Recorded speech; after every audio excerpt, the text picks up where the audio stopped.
Assalamualaikum warahmatullahi wabarakatuh. Di sini kami kelompok 14 ingin mempresentasikan manajemen sistem pendukung pengambilan keputusan. Ya, di sini kelompok kami ada Dwi Rahayu dan saya sendiri Muhammad Firly. Saya ingin mempresentasikan manajemen sistem pendukung pengambilan keputusan. Yaitu sistem pendukung keputusan itu adalah merupakan suatu sistem interaktif yang mendukung keputusan dalam proses pengambilan keputusan melalui alternatif yang diperoleh dari hasil pengolahan data, informasi, dan rancangan model. Dan sini ada tahap-tahapan pengambilan keputusannya. Ini contoh dari salah satu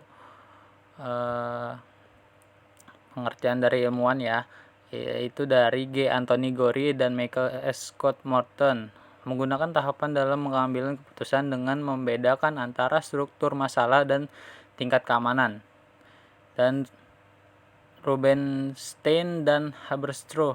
Langkah-langkah dalam mengambil keputusannya itu pertama pengenalan persoalan atau kebutuhan, analisis dan laporan alternatif, pemilihan alternatif yang ada, komunikasi dan pelaksanaan keputusan, langkah-langkah lanjutan dan umpan balik hasil keputusan. Dan masih ada lagi banyak di tahapan pengambilan keputusan dari ilmuwan-ilmuwan yang beredar.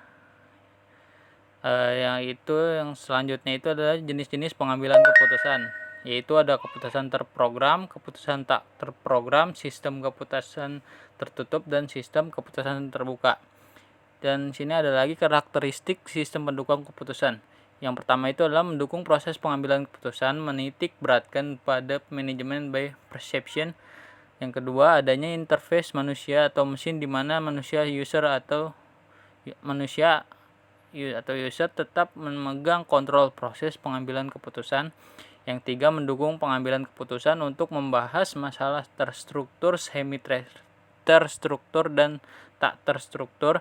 Yang keempat, memiliki kapasitas dialog untuk memperoleh informasi sesuai dengan kebutuhan. Yang kelima itu adalah memiliki subsistem yang terintegrasi sedemikian rupa sehingga dapat berfungsi sebagai kesatuan item. Dan yang keenam, membutuhkan struktur data komprehensif yang dapat melayani kebutuhan informasi seluruh tingkatan manajemen.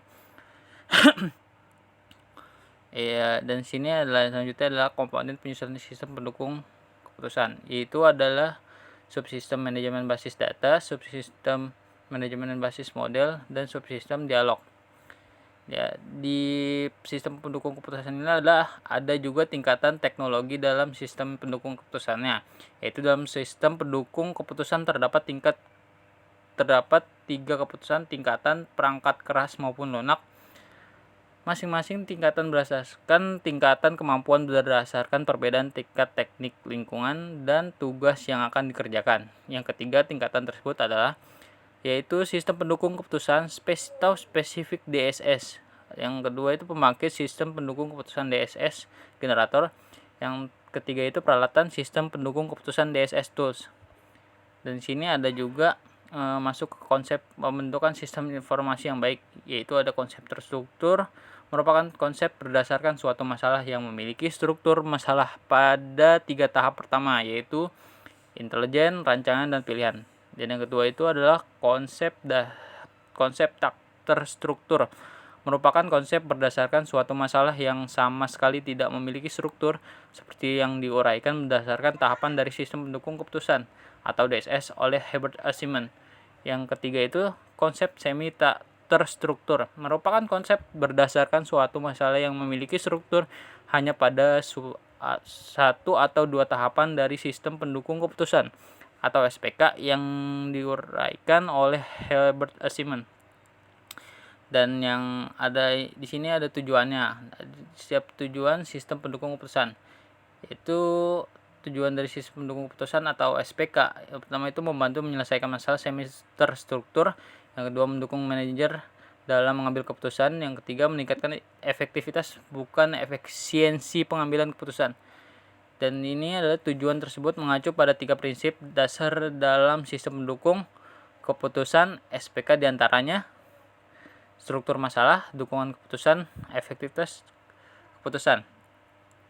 Dalam pembuatan sistem pendukung putusan SPK diperlukan adanya langkah-langkah dalam membentuk sebuah sistem, diantaranya yakni yang pertama studi kelayakan, yang kedua persetujuan terhadap proposal, kelayakan pemilihan perangkat lunak hardware dan perangkat lunak software, mempresentasikan pengetahuan yang diperoleh dari para ahli dan pakar ke dalam komputer, mengimplementasikan pengetahuan dalam bentuk bahasa yang dipahami oleh komputer menggunakan suatu bahasa pemrograman, dan terakhir menguji sistem yang telah dibuat.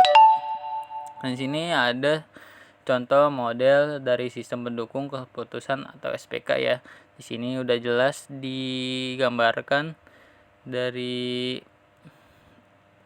database-nya ke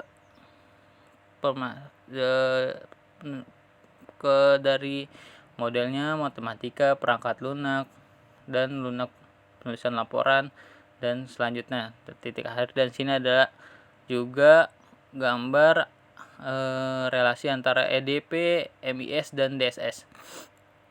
Dan terakhir adalah kesimpulannya.